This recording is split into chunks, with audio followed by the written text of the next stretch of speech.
What's good? What's good? I am back. Yours truly, the one and only Paul Pickett, host of the Paul Pickett Podcast, aka Triple P, aka the Common Sense Podcast, your source for music, sports, politics, world events, and much, much more. Typically I'm doing a lot of BKFC bare knuckle fights on here, but this week we're gonna bring on the competition, which is BYB, and we're gonna bring on the CEO of BYB, the one and only Greg Bloom, and we're gonna talk about the BYB today. Let's get into it. Greg, how you doing, man? I'm good, Paul. How are you? Thanks for having me. I'm doing good. I'm doing good. I've actually been wanting to expand out into doing a lot of BYB interviews, so I'm glad y'all took the time to reach out to me to do this. Yeah, definitely. We love that you're having us on your show, and hopefully this is just the beginning of some more BYB faces on the podcast. Yeah, I've interviewed one of y'all's fighters. I think it was Matthew Morton. Okay. Yep, the Spider. You familiar with him? Yeah, he fought over in our Leeds Yeah, the event. Spider. Yeah, he had a Yep. interesting story. Yeah. So I want to A lot start of with a our couple guys, some great questions about you. backstories. Okay. So I want to start here. You were an entertainment lawyer. Like, what are some of the Correct. duties of an entertainment lawyer? I mean, for the most part, we are negotiating deals, reviewing contracts, and just giving guidance to athletes and entertainers depending on what stage of their career they're at. Is there any like athletes that people would probably know that you represented? Yeah, but we do, part of our office policy is that we keep who we represent confidential. It's something that the clients Okay. appreciate, but I can tell you, we've worked with platinum recording artists and producers. I've worked with Olympic gold medalists and world champion fighters. So, but as well with people who are just at the beginning stages of their career. So we really run the whole spectrum of people, from people you've never heard of to very well recognized athletes and entertainers. So let's say I was a up and coming fighter. What would be the process of me trying to get into the BYB? Well, first, if you're an up and coming fighter, I would, who depending on who you reached out to, you would probably get directed to Mel Valenzuela, our Hall of Fame matchmaker, and he would really do his due diligence on you as a fighter, and sort of check what you've done, where you're going in your career. Are you just starting out? Are you a well recognized name? And from there, he would place you accordingly within one of our events. Now, I was noticing as I was reading, y'all typically only do one fight per month, opposed to like BKC that might try to do two. Why is it y'all like to stick with the one fight per month? Well, it's just, it's a natural progression from what we've been doing. In 2023, we Mhm. put on 9 shows. In 2024, like you said, we've been doing one a month. And next year in 2025, we'll probably up that to about 16 events. So it's just really, we want Okay. to, keep a steady pace, and we don't want to oversaturate the audience. But, we feel that we're on a good growth curve, and next year is going to be our biggest year yet. I never thought about that. The oversaturation early in the bare knuckle game. I never really equated that into this. hmm Yeah, I mean, So go ahead. we are.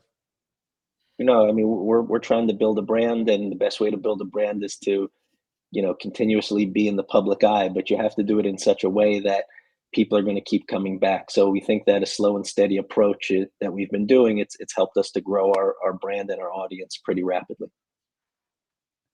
And now y'all typically only do like 5 fights per card, correct? No, no, we do nine, about between 8 and 10 9? usually. Okay. Okay. When I was looking at the website, it seemed like there was only 5 per card on the website. Yeah, I mean, we have TV partners, and the TV partners might only take a certain number of our fights. but we Okay. do a full card of between 8 and 10, and when we're in the UK, we do a little more, usually about 11 or 12 fights per event. And what's like the typical average attendance for a BYB event?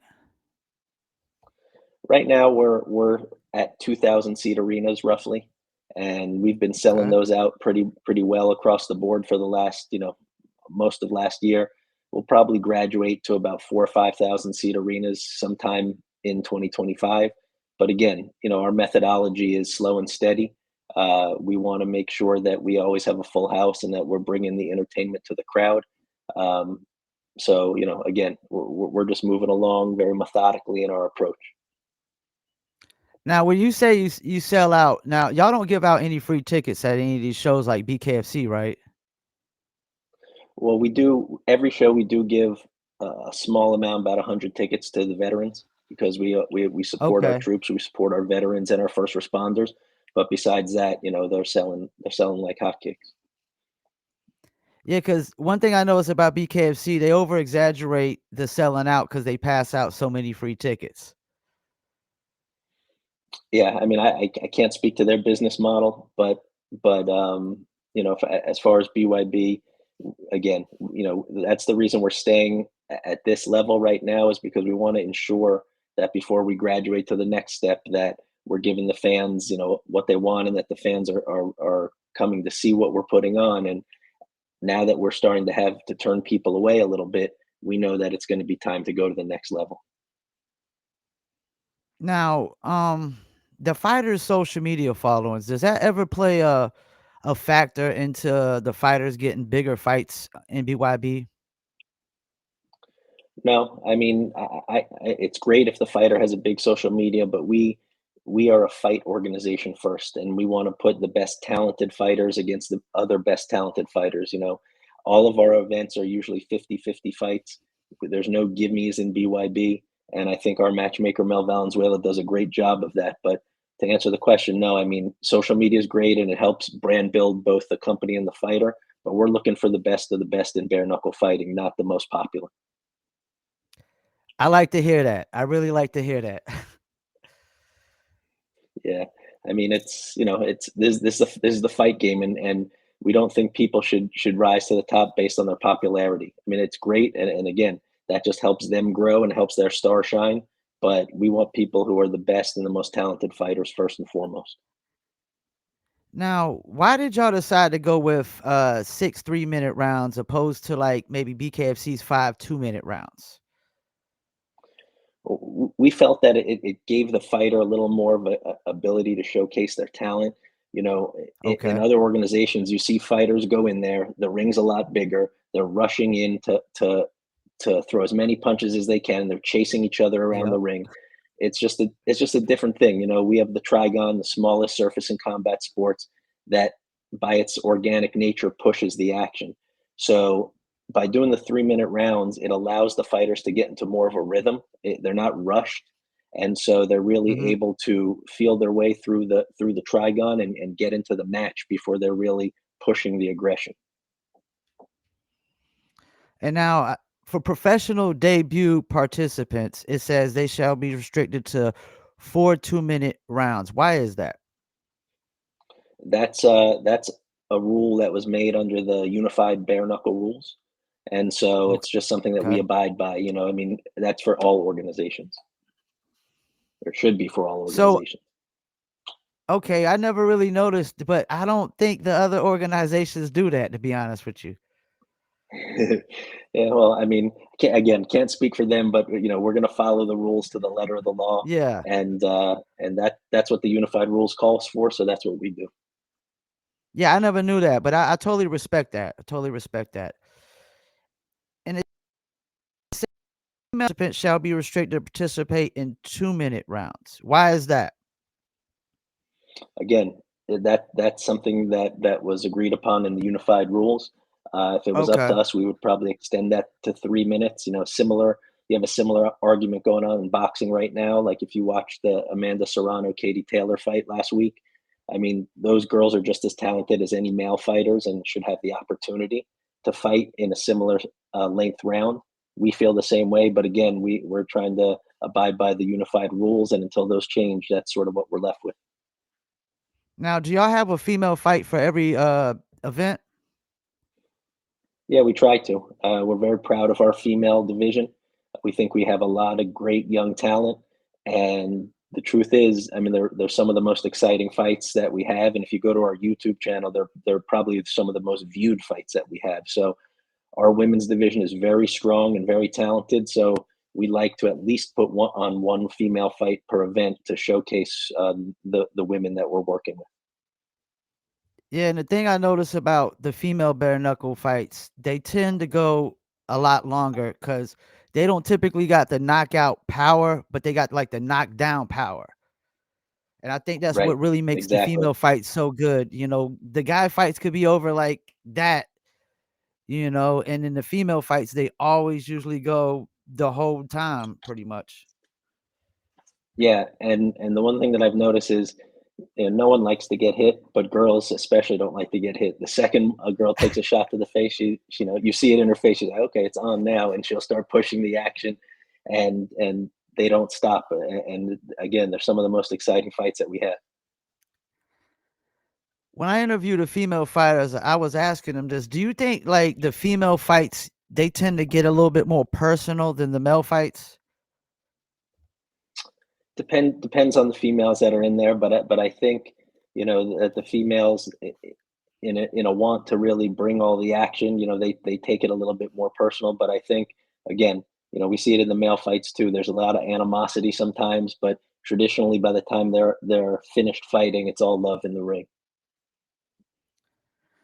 So, who came up with the triangle ring? The triangle ring was created by DeFear Harris, Dada 5000, and the owner Okay. of BYB, Mike Vasquez. When this all started, before there was any bare knuckle going on in the United States, Dada 5000, as you might have seen the dog fight movie on Netflix, the documentary about him doing the fights in the backyard. That's BYB, stands for Okay. Backyard Brawls. And he had fashioned a ring that was shaped like a triangle out of clothing wire, where you would hang clothes, and he would Yeah. have people come in from the community, and they would fight it out rather than shoot it out in his community. So it was a way for the youth to to really settle their differences. And over time, it became so popular. And we're talking back in, I think it's like 2013, 2014. It became so popular that the Florida Commission said, "Guys, you got to do something about this. The crowd is so big. You have to put some structure to it." And so he was introduced to Mike Vasquez, and together in that first meeting, they wrote on a napkin. They created the Trigon.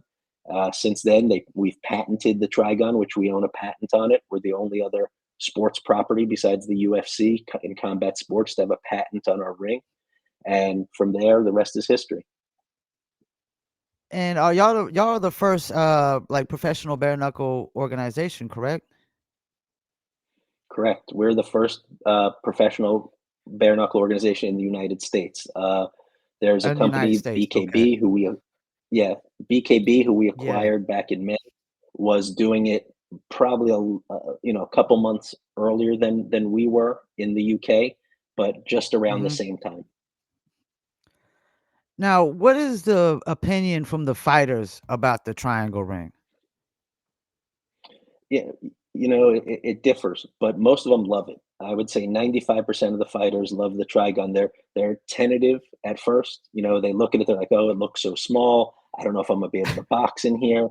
But the second that they get in there, they say, and they start moving around, there's a couple things they notice. Number one, it's small, but it's not as small as it looks from the outside. And number Yeah. two, you can still box in it. We have a lot of people who come Yeah. from a boxing background who are super successful in the Trigon. It's just a matter of your mentality. But one thing I can tell you about the Trigon, it tells you who you are as a fighter. I've seen it break fighters and I've seen it make fighters. So the second they get in there, you could sort of see in their eyes, they either start to smile because they love it, or you see sort of a little bit of fear come over their face because once they're in that corner, unlike a square where you can slide out or a circle where you can circle out, the only way out is forward. So Yeah. it's very unique, and it's built to bring the action. So it adds to the uniqueness of the Trigon. So I see y'all do a lot of shows in the UK, Denver, a few in Biloxi, Mississippi, a lot of different spots in Florida. It seems like you guys try to focus on markets that haven't in cities that haven't been tapped into. Is that correct? Yeah, I mean, we wanna find markets that have very deep combat sports fan bases, and Okay. we want to be able to go to places that we can come back to, that we're gonna draw an audience. So, again, like you mentioned, Biloxi, Denver, Miami, um, Jacksonville, and these are South Carolina. These are places that we've repeatedly gone to because we've been able to get a little bit of a stronghold as to a fan base there. But we're also going to start branching out. Every year we add a couple new territories. Like January, we're going to New Mexico. We'll be in Albuquerque for our first event. And then in 2025, we should hit about two or three new cities as we start to ramp up the number of shows we do. So being that y'all do a lot of events in the UK, was that part of the reason why y'all decided to buy the BKB? Yeah, I mean, for a number of years prior to acquiring them, we had a talent exchange going on.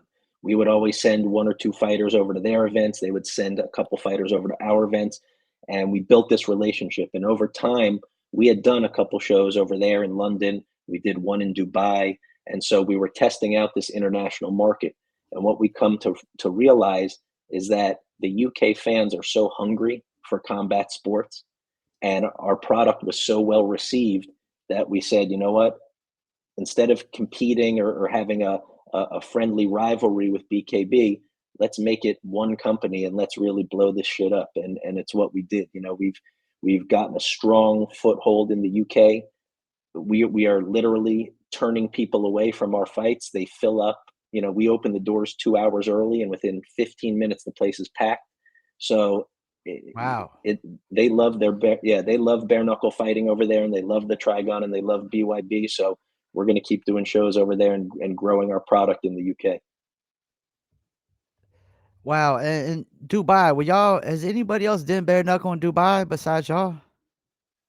No, we were the first company to do a bare knuckle event in the whole United Arab Emirates, and we're working on some stuff to go back there, and hopefully by the middle to end of this year, you'll see us back in the region. Now I noticed y'all did some shows in Rock Hill, South Carolina, it looks like. Yep. Like when is some are y'all trying to tap into the North Carolina market at all? Yeah, we're just waiting. We were just waiting for the sport to become legalized there, and I'm pretty sure it will. If it hasn't already, towards the end of last year will become, or the end of this year will become legal at the beginning of 2025. So as soon as that becomes, available, we'll definitely hit that territory, because great fight fans out there, especially around the Charlotte area, and so we'd be very eager to go out there. Well, I stay in Fayetteville, North Carolina, also known as Vietnam, and I could tell you the military base, it would I mean, if y'all get out here at the Crown Coliseum, the military would pack it in, man. I'm telling you. Okay. No, that's great to hear, and it's definitely, we wanna hit the Mid-Atlantic region. Has been very good to us, and so the second that we're able to get into North Carolina, you'll see us there for sure. Now, how many states total have legalized bare knuckle? Do you know? Off the top of my head, I wanna say it's upwards of about 30, um, 30? and growing. I know that, roughly, give or take, but there's a lot of states that I think would legalize it if someone would bring a show there. Again, when I Mhm. was at the ABC convention, when they last year, when they were approving the unified rules, that's the annual meeting when all the boxing commissions come to one place. And I was talking to many of the commissioners, and they were all for bare knuckle fighting. They just wanted someone to come to them and say, "Hey, I want to put on a show." So I think by the end of 2025, you'll probably see it legal in almost all 50 states, give or take a few holdouts. But I'm going to suggest that by the end of this upcoming year, you should see it pretty much legal across the board. Do you think like bare knuckle is the closest thing we're gonna get to having a day gladiator kind of thing? I mean, I think it's the realest type of combat sport out there. I've been involved in boxing and MMA and all types of combat sports for almost 25 years. And when I saw this for the first time, I knew for 100% fact that it was the next big thing. I dropped everything I was doing, dropped my law firm, dropped everything I was doing to come work for Wow. BYB because I saw the future. And it's just it's so relatable. Everyone's been in a fist fight or seen a fist fight, so they get it. You don't have to educate the public on anything, and it's so exciting, especially in the trigon that is consistently pushing the action, and the knockout ratio is so high that there's no fights really get left in the hands of the judges. That it's really just the most exciting thing in combat sports right now. Now you becoming CEO, that was in what, like 2 years ago, correct? Yep, 2023, Now, how long have in you the been end of involved 22. with the organization? I was the attorney for BYB since 2000, late 2019. And Okay. then I was working, behind the scenes with Mike Vasquez for a couple years. And then as he had grown the product to a stage to where he really needed some help from someone who had a lot of industry inside information, he reached out to Mhm. me and he made me the offer to be the CEO, and I jumped at the chance. I know that's right. So this guy, Laurent T. Nelson, LT Nelson, they say he's the best Mhm. bare knuckle fighter in the world. Do you agree with that? As of today, yes, 100%. He has beaten anyone, everyone who's anyone in bare knuckle fighting. He's gone up against the best of the best, and he's willing to take on all comers. He's won belts in our organization in two different weight classes, and he's just one of the toughest fighters I've seen with my own two eyes. I think he's the best in bare knuckle until someone beats him. And if I'm not mistaken, he goes by LT Smash Nelson, correct? Correct, correct. And he's going to be Now, headlining our January 11th card in Albuquerque, New Mexico, in a rematch against the UK fighter James Kennelly, who he fought to a draw actually in January of this year in one of our shows in South Florida. now, could we ever see something like the best BYB fighters fighting against maybe the best BKFC fighters? Is that a possibility? Anything's possible, but the difficulty is we fight in a real ring in the Trigon, and they fight in a giant Mhm. circle where you can run away. And so for that to happen, it would have to be settled in the Trigon because it's the only real fighting surface in combat sports, especially bare knuckle. Now, like, so we had like the best of the BYB versus the best of the BKFC. Definitely, I know you're going with the BYB, correct? Of course, of course. Yeah, because I interviewed, you probably know him, Brandon Malo Lambert, and he was talking Hmm. very, very highly on BYB. He was talking very, very highly on BYB. Of course, he has a thing where he hates the BKFC at this point. But he was just saying that y'all's fighters, y'all have a lot of fighters that actually train in professional gyms opposed to other bare knuckle competitions. Can you verify that? Yeah, I mean, all of our guys are real professionals. They come from real professional backgrounds and they train in professional gyms. There's other organizations out there that are looking for what they call prospects, I guess. So you're taking guys with lesser experience and lesser records, looking, I guess, for some new talent. But for us, again, we have the best matchmaker in the business, Mel Valenzuela, who's been a matchmaker in boxing, MMA, and bare knuckle. So he's well received from every gym across the country and most gyms internationally. So he's a real great talent scout. And because of that, he's been able to find the best of the best and bring them to BYB. And especially because the way that he matches the fights, and they're all 50-50 fights, these guys get the best and the toughest experience in bare knuckle. So by the time they've had 3 or 4 fights, there's not many people from any organization that can hold a candle to our guys. So y'all don't like bring in like guys on debuts and have them fighting guys who already fought like 4 or 5 times, right? No, I mean, again, all our guys get matched properly. If we bring in a debut guy, maybe he's going to fight a guy who's 0-1, or 1-0, maybe. But we try to match our talent according to their record and their skill set. We don't, again, one thing you'll never see from BYB traditionally is people who are overmatched. And like matchmaking, how's that process typically work? I mean, it's not something that you can just jump into. You have to build relationships with gyms and fighters across the world, and you have to really understand, your talent base and what you're looking for. So it's a lot of due diligence. It's a lot of research, and it's a lot of watching film to really see who you're dealing with. I know that when a fighter gets presented to us, our matchmaker will sit and study all of their past fights to sort of see the skill set that the fighter has, so he knows, A, is this fighter someone that we want on our roster, and B, who do I match this guy with, as I'm helping him build his career. So it's like a manual process. Y'all don't involve any kind of like algorithms or anything of that nature. No, not that I know of, unless I let Mel has his own way of doing things, so I leave that to him. And y'all's rankings, y'all have your own rankings.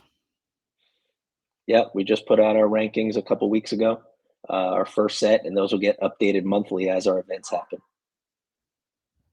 And besides LT Smash Nelson, like who's some other really good fighters in the BYB that people should keep an eye out on?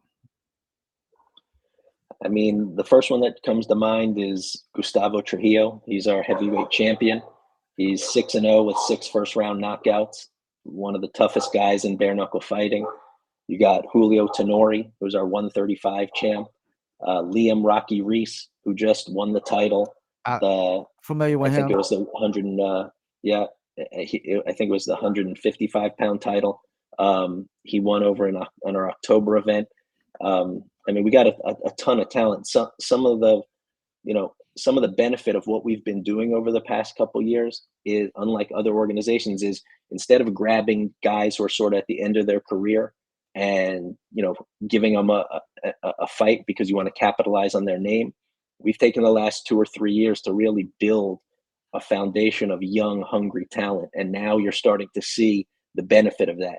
I mean, we got guys like John Barnard, who is 4-0 and ready to fight for a world title. I mean, you got guys like Josh Oxendine, Mark the Shark Irwin on the US side, James Kennelly, Dan Lurwell, Dan Podmore on the UK side. So we are just building a deep, deep roster of hungry killers. And that first name you named, is that the guy that they say is like the John Jones of BYB? Who, Gustavo Trujillo? Yeah, I think I seen a post where somebody said that he's like the John Jones of BYB. Yeah, I mean, he very well could. That's a fair comparison. I mean, again, he's 6-0 with 6 first-round knockouts. And a couple of those wins came against guys in the other organization before he came over to us. But there's not one person in the bare knuckle landscape that's been able to last more than 2 minutes with this guy. He's a real freak of nature when it comes to bare knuckle fighting. Now there was a fighter that was in the BKFC that y'all recently signed to a multi-year deal. The Gary Slater guy. Hmm. Like, do y'all Yep. go after other organizations, fighters sometimes and try to get them on multi-fight deals if you feel like they got Never. really good potential? Never? No, never. We will never actively pursue someone from another organization that's under a contract. I want to be very clear about that, because Yeah. there's other organizations that do that to us, and we don't stand Uh-huh. for it. So the first question we ever ask a fighter is, are you signed to a multi-fight contract? If the answer is yes, Mhm. that's where the conversation ends. If the answer is no, Okay. and we think he has talent, then he's a free agent. And of course, we'll continue the conversation. So someone like Gary Slater wasn't signed to a contract. He's a Okay. young heavyweight out of the UK with a lot of power, and we're looking forward to watching him fight in the Trigon. You think like things like that kind of hurt the other bare knuckles where they only put them under these little one fight deals, and then somebody like you was able to come put them under a multi fight deal? Because I'm pretty sure these fighters want multi fight deals as much as possible. Yeah, I mean, listen, fighters want to stay active. And that's one of the benefits of signing with BYB. We keep our guys active. We give them 3 to 4 fights a year, and we're not going to Okay. sign you unless we're going to keep you busy. So I can't really speak to the other organizations and why they would do that. But for us, again, we don't sign everyone and anyone. We're very selective as to the athletes that we sign to our roster. But one of the promises we make you is we're going to keep you active.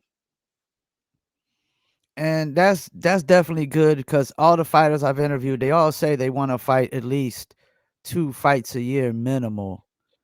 And Yeah. sometimes you'll see these fighters don't get but one fight a year. Sometimes it's over a year and a half and they still ain't even fought. And I just don't think that's a good look for the fighters and whatnot. So the multi years, the multi fights definitely sound good. Now, how many total fighters do y'all have under your BYB? We're close to about 200 fighters under contract. Wow. Because when we acquired BKB, they had a significantly deep roster, and we were already building our roster. So we Okay. have, you know, 200 collectively, I would say, between the men and the women fighters. But we have a deep roster, and we have a great roster of fighters, and we're going to start showcasing a lot of this talent even more in 2025. Now, what's some of the countries that you're looking to take BYB into in 2025 that it might not have been in? But we have some other areas in Europe that we're looking at right now. Again, I don't want to disclose too much because we don't want anyone else front running us. But we're gonna look into Mexico and South America and more places throughout Europe, and we're looking at the Far East as well, and we're gonna see what we can do out there. And how legalized is bare knuckle in other countries compared to the US? It seems like it might be more legal in other countries. Yeah, it depends. I mean, some countries it's a little more difficult to try and get it legalized, but I would suggest that it's not as difficult as going state by state in the US. And what do you think is would like prevent a state besides like not having to show that? What would make a state not want to legalize bare knuckle fighting right away? Just being uneducated as to the product. What people don't understand is they look at it and they say, "Oh, it's so brutal, it's so bloody." But the medical fact of the matter is that between both organizations, we've done a multi-year study, uh, a medical study that every single fight that's ever occurred in bare knuckle in the U.S. has been documented, and what that Mm, data has shown is that bare knuckle fighting is less dangerous from a traumatic injury perspective, 5 times less dangerous than MMA and 4 times less dangerous than boxing. So that's the science and that's the math. yeah. So for a state not to legalize it under any other condition is just being miseducated or uneducated uh, to the sport itself. Yeah, because you take a lot less punches in bare knuckle than you will in boxing. Yeah, and people forget that the glove was invented to protect the hand, not the head. So you can throw a significant amount of more powerful punches at a lot more a higher number, a higher volume of punches per round. So what does that mean for the guy receiving it? It means he's taking that much more damage. In bare knuckle, you have to be a little more calculated with your punches. You can't throw a million punches in the same way or you'll injure your hand. So it's a lot more technical of a skill set than traditional boxing, believe it or not. And I actually did not know that about the gloves. So the gloves were invented to protect the hand and not the head. That's crazy. Yeah. I would have thought it Yep. would have been the other way around. Yeah, but now when you have that, 8 ounces or 10 ounces of padding, it's just like if you try to hit a heavy bag with a bare hand or with a glove, what can you do more? So y'all got an event coming up, December 6th, Charles F. Dodd Center, Pembroke Pines, Florida. I mean, y'all are all over Florida. So this Gustavo, how you pronounce his name? Trujillo. Trujillo. So that's the main event against Richie Leak. What can you tell me about this Richie Leak guy? Richie Leak is the BKB. He was the BKB heavyweight champion when we acquired BKB, and Okay. part of the deal there was anyone who had a BKB title would immediately get a title shot at the current BYB champion for what's now the BYB Police Gazette Diamond Belt. And so Richie Leak was and is the BKB current heavyweight champion. So he's coming over to fight Gustavo Trujillo. He's a big, strong guy, a lot of power in his punches. Um, he's never been knocked down. So it's gonna be a test for him because he's running into a guy who's 6-0 with 6 first round knockouts, who's fighting a big, strong guy who's never been knocked down. So something's gonna give. So you got a fighter on here named Richie Palomino. Is he related to the baboon, Luis? No, I don't believe so. He's a fighter out of California. He's a new signee for us, and Okay. he's coming over to fight for the first time in the Trigon. And you got 2 female fights on this card? Yeah, we do. We have a title fight. Jamie Driver is going to be fighting Sonia Dreeling in a rematch Uh-huh. for the, I think it's the super welterweight title. They fought a couple years ago in London to a split decision, and so Jamie Driver's been eager for this rematch. And then we have a debut fighter, but with a lot of experience, a Cuban fighter who's going to be fighting Shelby Boom Boom Cannon, who is one of our female fighters who's I think she's 2-1 in the Trigon. Very tough fighter. You don't typically see that, like, the 2 female fights. The females are definitely underrepresented in bare knuckle, in my opinion. Yeah, I agree with that, and for a number of reasons, there's not as many girls I think who are willing to take on bare Yeah. knuckle, but those who do are very tough, and I think we've done a great job of showcasing them and finding a lot of up and coming talent. And how many weight divisions do you have in, for the females? So I see super flyweight and Yeah, welterweight. I want to say I think, I mean, it's again, we're still, as we are growing these weight classes, we'll be able to fortify a lot of them. We have, I think there's 7 weight classes, but they're not all very full. So there's a Yeah. few of them that are more uniform than others, like our 115 division, our 120 division, and then a little heavier weights around the 140 and 145 are a little more fruitful with participants. Like, as you fill in some of these divisions, like, especially on the female side, how many typical fighters do you need in a division before somebody can actually fight for a belt? I mean, we want to have at least 6. We want to have at Okay. least enough to build a ranking system in there. But it depends. If it's a new division and we think that we are going to be able to bring a lot of talent in, we may start it off with a title, and that way we have someone that people can aspire to fighting. So it really just depends. And you got a fighter, Robert Duran Jr. Any relation to the Yep, Durans? he's the son of Roberto Duran, That's Roberto and Duran's he's son? yep, it's Roberto Duran's son, And and how he's how one of the how good is toughest. he? He's great. I mean, he's one of the toughest bare knuckle fighters you'll see. If you watch his last 2 fights, they've both been all out wars, and he's 1-1. He got a very controversial split decision in his last fight, but he's a really tough guy, and I'm very excited to see what comes next with him. I mean, I'm looking at the lineup, man. There's a lot of big dudes on this card. Yeah, this is going to be a great way for us to end the year. I think it's going to be one of our best cards of the year. I mean, it's super deep. You know, you got Jared Grant fighting Josh Oxendine. You got Uneski Gonzalez is making his debut, former top 10 cruiserweight or light heavyweight in the WBA. So from start to finish, this is going to be a very, very interesting card. Now, I always ask this: can bare knuckle be as big as the UFC? 100%. 100%. It's just a matter of just like the UFC. You know, if you recall when the UFC first came out, it took a number of years, about 5, 6, 7 years, for people to even start recognizing it as a true combat sport.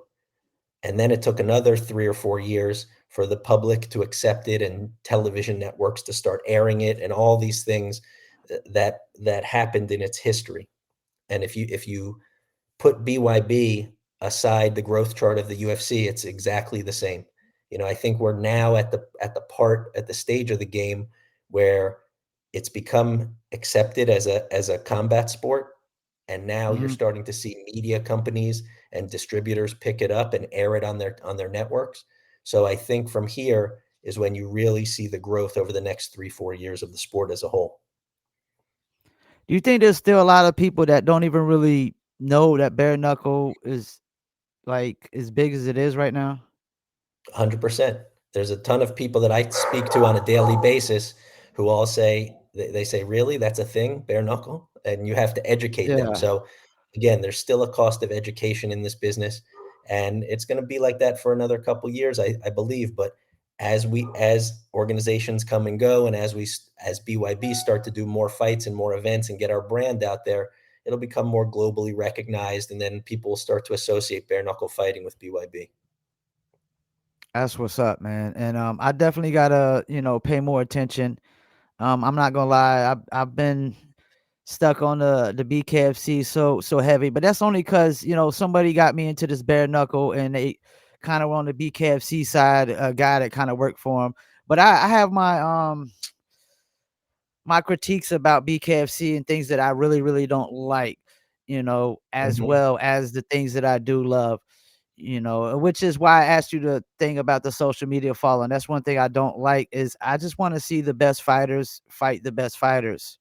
And I think that's how it Yeah. should be in any combat sport. You shouldn't go off of a guy's social media following. That doesn't make him the best fighter, in my opinion. No, it might draw eyeballs for a quick second, but it doesn't do anything for your product. So we take a Yeah, different approach. You know, we're very big into building talent, showcasing talent, putting on good fights that are well matched. And we feel over time that'll start to resonate with the crowd, and it has already. that's what's up. Well, I appreciate you taking time out to do this. Sorry for the early issues we had. Before I let you go No though, is there problem. any shout outs you want to do?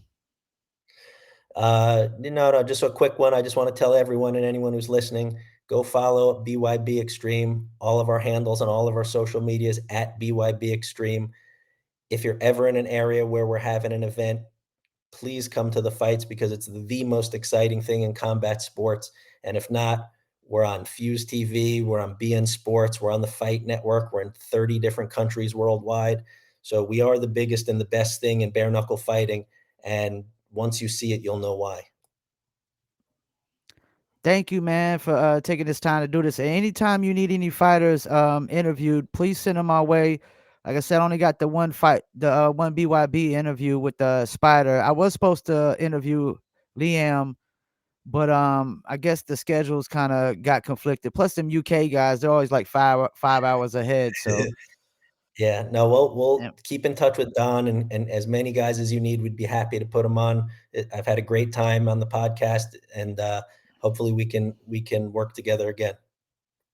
All right, man. You take it easy, Greg, and have a nice day, man. Thanks, Paul. Nice to meet you. Thanks for having me. All right, appreciate it. Bye. Peace. All right, bye. Well, there you go. That was Greg Bloom, CEO of BYB.